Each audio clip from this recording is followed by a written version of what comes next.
Hello, je viens aujourd'hui vous faire un point lecture. Ça fait longtemps que j'en ai plus fait. J'en fais en général quand je n'ai pas vlogué de la semaine. La semaine passée, je n'ai pas vlogué. Du coup, voilà, j'ai plusieurs lectures dont je dois vous parler. Dont deux que j'avais terminé le dimanche encore d'avant. Mais voilà, j'avais clôturé le vlog avant de terminer ces deux livres-là. Donc, je les ai mis dans le point lecture. C'est pour ça que ça fait pas mal de livres, en sachant que dedans, il y a 2 abandons. D'ailleurs, je vais commencer par les 2 abandons. Comme ça, c'est fait. Grande surprise, j'ai abandonné La dernière histoire d'amour, c'est Extincta en fait, hein, le titre du grand format, le titre de base du livre, mais qui est sorti en poche chez PKJ sous La dernière histoire d'amour Extincta de Victor Dixon. Victor Dixon qui est un auteur que j'aime beaucoup, bien que j'ai toujours pas lu la suite de la saga Phobos, parce que c'est pas spécialement ma saga préférée, même si j'ai bien aimé. Mais voilà, j'ai lu que le tome 1 pour le moment, mais sinon j'ai lu tous ses autres romans et j'ai vraiment beaucoup aimé. Ici, ça l'a pas fait, je suis pas rentrée dans l'intrigue, en fait directement je me suis ennuyée, je sais pas, j'ai pas réussi à accrocher. Pourtant la plume de Victor Dixon est vraiment très qualitative, je trouve qu'elle est vraiment très travaillée dans ce roman-ci, encore plus que dans cet autre roman. Il a déjà une très belle plume à la base, hein, mais là voilà, sa plume était vraiment très belle, on sent qu'on part dans un univers vraiment très travaillé, très fouillé, très dense. Mais je sais pas, j'ai pas réussi à accrocher dès le début à l'univers, et du coup j'ai préféré arrêter là. Pour Chaos et Flamme par contre, j'ai abandonné. On sent que c'est pas du tout la même qualité que Extincta, parce que la plume est un peu plus banale, l'intrigue et je vous fais pas le résumé parce que je vous dis, comme j'ai abandonné, j'ai pas grand chose à en lire vraiment, mais l'intrigue ne sort pas les sentiers battus. C'est un énième roman de young adult, mais qui ne se démarque pas des autres. J'ai lu 107 pages je pense. Et puis je me suis dit, arrête de continuer, tu traînes les pieds en fait, tu n'as pas envie de continuer, il te reste 300 pages, ça sert à rien de t'acharner sur 300 pages. Donc voilà, j'ai laissé tomber, c'est dommage parce que c'était très beau. Alors je l'ai demandé en service presse, en sachant qu'elle avait déjà pas mal l'avis mitigé en VO, mais voilà, j'ai cédé parce que je me disais oui mais il est trop beau, j'ai envie de l'aimer. Clairement voilà, c'est ma punition d'être superficielle au niveau des couvertures et des objets livres, parce que clairement ici je me suis totalement ennuyée. Je n'ai trouvé aucun intérêt à l'intrigue. Voilà, c'est juste basique et j'ai vraiment pas aimé. Donc voilà, je n'ai pas accroché à Chaos et Flamme de Justina Ireland et Tessa Gratton, je vais le dire en français. Justina Ireland et Tessa Gratton. Voilà. Les 2 livres dont je vous ai parlé dans le vlog de la semaine, enfin il y a 2 semaines du coup, mais voilà, j'avais pas terminé, du coup je vous en ai pas fait mon avis complet dans le vlog. Là où les chantes les écrevisses de Delia Owens, je pense que ce livre est très connu. Je l'ai lu en lecture commune avec Amélie, donc de Amélie L-I-T à la fin, je vous mettrai sa chaîne en barre d'infos. Du coup, on valide une catégorie du Pumpkin Autumn Challenge avec celui-là. Donc ici, on suit une jeune fille qui s'appelle Kia, qui petit à petit a été abandonnée par tous les membres de sa famille. Elle a été élevée par ses parents avec ses frères et sœurs dans un marais. En fait, ils vivent vraiment à l'écart de la ville. Ils vivent en marge de la société, ils vivent vraiment isolés dans des marais. Et un jour, alors qu'elle est âgée de 6 ou 7 ans, je sais plus trop, eh bien elle va être abandonnée par sa maman. Et puis petit à petit, ses frères et sœurs vont partir l'un après l'autre, parce que en fait leur père est un homme violent qui boit beaucoup, et ils vont la laisser tout seule, cette gamine de 6 ans. Personne ne se dit je vais l'embarquer avec. Et finalement elle va rester avec son père. Elle va réussir à trouver une espèce de routine qui fonctionne avec son père, jusqu'au jour où finalement il l'abandonne aussi et se retrouve complètement livrée à elle-même. Et donc elle doit en fait, on est plongé vraiment dans cette ambiance isolée, marécageuse, mais aussi complètement naturel. En fait, on est ici époustouflé par toute la nature qui s'offre à cette jeune fille. Elle va complètement tomber amoureuse de son environnement, se passionner de son environnement. Elle va pas intégrer l'école parce que voilà, elle a essayé à un moment d'aller à l'école mais ça ne l'a pas du tout fait. Et du coup, en fait, elle va apprendre par l'expérience et elle va acquérir énormément de connaissances en se basant sur le terrain.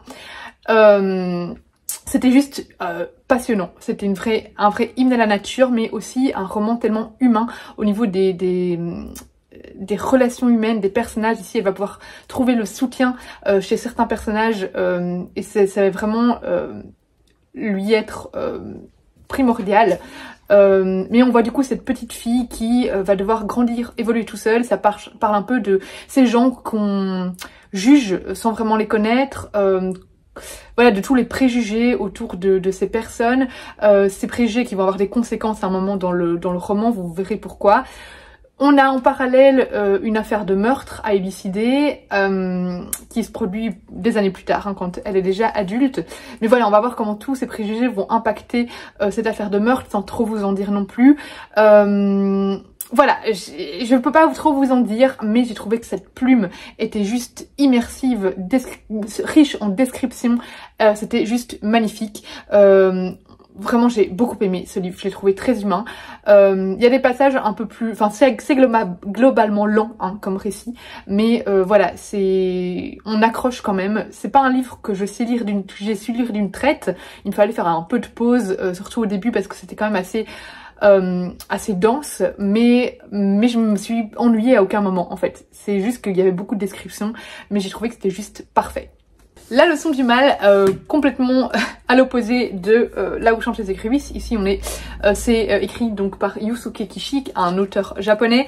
Ici on est dans un côté très noir, très obscur, très glauque, très malsain. En fait on suit un prof qui est adulé par tous ses élèves, par tout le monde en fait, par les parents, etc. C'est vraiment le prof parfait, mais en fait il cache énormément de noirceur. Et certains élèves vont se rendre compte en fait qu'il n'est pas si parfait que ça et qu'en fait il est très dangereux. Et on va partir dans toutes des péripéties, dans tous des rebondissements. Vraiment c'est très sanglant. Voilà. Donc ici ce que je reproche peut-être juste c'est que moi j'aurais aimé que on reste un peu plus, on va dire réaliste, même si en soi ce qui se passe dedans peut se passer dans la vraie vie, on va dire. Mais voilà, c'est peut-être parti un peu trop film hollywoodien pour moi à un moment. J'aurais aimé que ce soit un petit peu plus réaliste, mais j'ai adoré l'aspect psychologique de ce récit, l'aspect vraiment sombre, vraiment tout ce qui est, enfin vraiment ici on plonge dans la noirceur vraiment des personnages. L'auteur n'épargne pas du tout le lecteur, mais vraiment il n'épargne pas le lecteur, il n'épargne personne. Enfin je veux dire vraiment tous ces personnages souffrent dans ce récit. Et voilà, c'est vraiment un huis clos parce qu'on est vraiment ici globalement, pas entièrement, mais on est quand même pas mal enfermé dans une école. Enfin, tout se passe principalement dans une école, même si on en sort un petit peu. Et voilà, c'était sombre à souhait. Vraiment, c'est un roman parfait pour octobre-novembre, avec vraiment cette ambiance japonaise, je trouve, qu'on retrouve au niveau de la plume. C'est la plume japonaise en fait. Voilà, j'ai vraiment beaucoup aimé, même si voilà, c'est parti peut-être un peu trop en... j'aurais aimé qu'il y ait un petit peu moins d'action peut-être, voilà, que ce soit un petit peu plus réaliste, comme je vous disais. Ensuite, un livre que j'ai beaucoup aimé, j'ai lu Lettre à une idole de Dana Blue. C'est une romance K-pop. Sachant que moi, la K-pop, j'y connais rien du tout. Je suis assez hermétique à ça, j'avoue. Franchement, j'y connais rien. Mais le résumé me tentait bien. Et du coup, j'ai décidé de le demander en service presse. Et je suis très contente parce qu'en même temps, j'ai appris pas mal de choses sur l'univers de la K-pop. En fait, donc la K-pop, c'est cette musique pop coréenne, donc en Corée du Sud. Voilà, on a ces jeunes chanteurs, ces jeunes groupes de musique pop. Mais en fait, tout est dirigé par des agences en fait. Donc voilà, il y a vraiment tout un... Ils doivent faire il y a tout un vocabulaire lié à ça aussi. Ils sont d'abord des sortes de stagiaires et puis petit à petit, ils doivent se démarquer pour pouvoir aller sur scène, etc. Bref, c'est assez compliqué. Mais du coup, ici, en fait, on suit un jeune fan, on suit une star de K-pop. Qui s'appelle Smoke, c'est son nom de scène, une star de K-pop qui a un accident et qui sombre vraiment dans une espèce de déprime, voire de burn-out en fait. Vraiment, il remet tout en question. Puis un jour, il va tomber sur une lettre d'un fan et il va décider exceptionnellement d'y répondre. Il n'y répond jamais et là, il y répond. Et en fait, ils vont commencer à avoir des échanges comme ça entre eux et il va se lier entre eux une jolie amitié, voire, vous voyez, un romance K-pop, histoire d'amour. Et du coup, on va suivre ce jeune femme en parallèle. On a vraiment les deux voix, qui lui est un universitaire en art. Voilà. Il étudie l'art, il peint, etc. Et j'ai trouvé que c'était tellement beau, c'était tellement tendre, c'était tellement doux, c'était tellement bienveillant en fait. Et en même temps, on dénonce pas mal de choses dans ce texte, hein, on dénonce tout le milieu de la K-pop, etc. J'ai vraiment beaucoup aimé, je me suis complètement laissée emporter par cette tendresse qui se dégage de ces pages, de cette plume, par ces personnages qui m'ont fait un petit peu penser en fait à un peu plus adulte, un peu plus, on va dire, un peu plus, je veux dire évolué, mais faut pas le prendre, un peu plus, ils connaissent un petit peu mieux le monde adulte, on va dire, mais ils m'ont fait penser un petit peu au personnage un peu moins naïf, voilà, c'est ça que je cherchais, au personnage de Heartstopper, pardon, mais vraiment un petit peu, hein, voilà, je n'allais pas chercher Heartstopper là-dedans, mais ça m'a un petit peu fait penser à ça, mais vraiment ces deux personnages qui vont se guérir ensemble, qui vont se reconstruire ensemble, qui vont s'apporter beaucoup de bonnes choses, sans tout le côté dramatique de la romance qui, moi, m'exaspère beaucoup, c'est quelque chose que j'aime pas dans la romance, c'est pour ça que j'en lis assez peu. Ici vraiment j'ai trouvé tout ce que j'aimais dans la romance et j'ai beaucoup aimé ce livre-là et je ne peux que vous le conseiller. Ensuite j'ai lu Furia Perfect qui est donc un préquel, mais qui peut se lire de manière totalement indépendante à l'Antimagicien, c'est ça la saga, que je n'ai jamais lu en fait, hein, l'Antimagicien, donc ça prouve qu'ici vous pouvez lire vraiment ce roman de manière indépendante. Par contre ça m'a clairement donné envie de lire l'Antimagicien, enfin la saga ou le tome, je sais même pas s'il y a plusieurs tomes ou pas, bref. Donc de Sébastien de Castel. Ici on va suivre une jeune fille qui est pourchassée par sa nature en fait, hein, son peuple est complètement pourchassé, anéanti, décimé par des mages, par des Jomatek, je crois que c'est comme ça qu'on l'appelait, je ne sais plus maintenant, bref, par par un autre peuple. Elle a réussi à survivre parce qu'elle a été sauvée par deux personnes qui finalement vont être tuées également. Et du coup, elle va décider de se venger. On va la suivre du coup, voilà, dans ce climat vraiment, dans ce monde très dangereux pour elle. Elle va devoir s'en sortir tout en essayant d'assouvir sa vengeance. Mais aussi, enfin voilà, elle va devoir... c'est vraiment un monde très hostile en fait pour elle. Il y a d'autres raisons concernant cette hostilité, mais j'ai pas envie de vous spoiler ce roman. Mais voilà, elle va devoir apprendre à se débrouiller toute seule, à trouver les moyens de se nourrir, etc., d'éviter les gens, parce que voilà, ça peut être très dangereux pour elle. Bref, voilà, pour vous donner un résumé très survolé pour pas trop vous en dire. Mais j'ai beaucoup aimé, je trouve qu'il y a un petit côté Arya Stark en fait. Alors Arya Stark, dans la saison je ne sais plus quoi de Game of Thrones, quand elle fait un peu un apprentissage de la fille sans nom. Parce qu'ici à un moment elle va rencontrer un personnage et elle va avoir vraiment une relation comme ça, et un apprentissage un peu comme voilà, ces scènes avec Arya Stark, avec je ne sais plus ce personnage qui essaye de, enfin voilà, qui va lui apprendre à perdre son visage, perdre son identité, etc. Ici je trouve qu'il y a un petit côté comme ça au niveau de l'interaction avec ce personnage-là et de cet apprentissage. Si vous n'avez pas vu Game of Thrones, vous verrez pas de quoi je parle.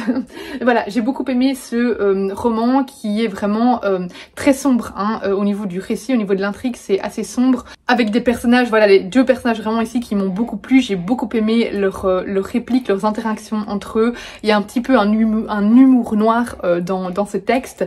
Voilà, franchement c'était fascinant, extrêmement bien écrit, très prenant, et même si vous n'avez pas lu l'Antimagicien, franchement foncez découvrir ce livre parce que c'est un très bon roman young adulte et justement un qui se démarque par son originalité et par sa plume, contrairement à Chaos et Flamme. Niveau BD, j'ai lu Une aventure du marsupilami, l'animal de Humboldt. Voilà, on suit ici une aventure du marsupilami, on reste vraiment dans le même type d'histoire, hein, avec le marsupilami ici qui vit une nouvelle aventure. Ici on tourne autour d'un scientifique, donc Humboldt, qui a... enfin voilà, qui allait dans la jungle, etc., ramener des animaux pour les empailler, etc. Enfin c'est ça que j'en ai retenu, hein. Voilà, c'est un naturaliste, voilà.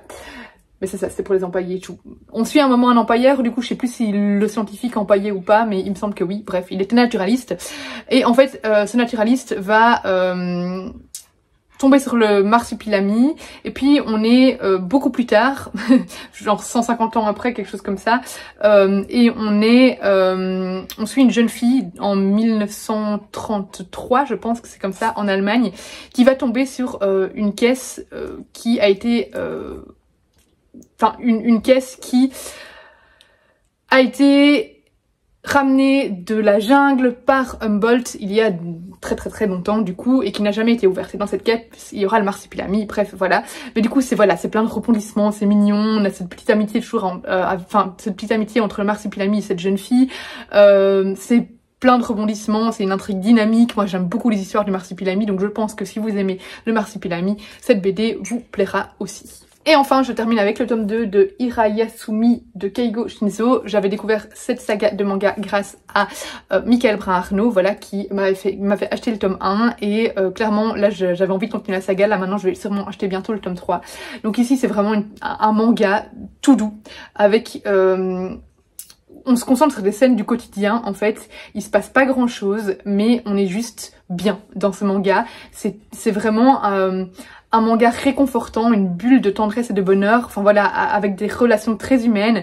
Ici, on a un jeune homme qui va hériter d'une vieille personne de sa maison, parce qu'il aidait beaucoup cette vieille personne. Enfin voilà, en fait il faisait acte de présence, disons qu'il... c'était pas juste acte de présence, il allait manger avec elle, etc. Il faisait pas tellement grand chose en fait, mais pour cette vieille personne c'était déjà beaucoup, et du coup elle a décidé de lui donner en héritage sa maison, et du coup sa cousine va venir habiter avec lui.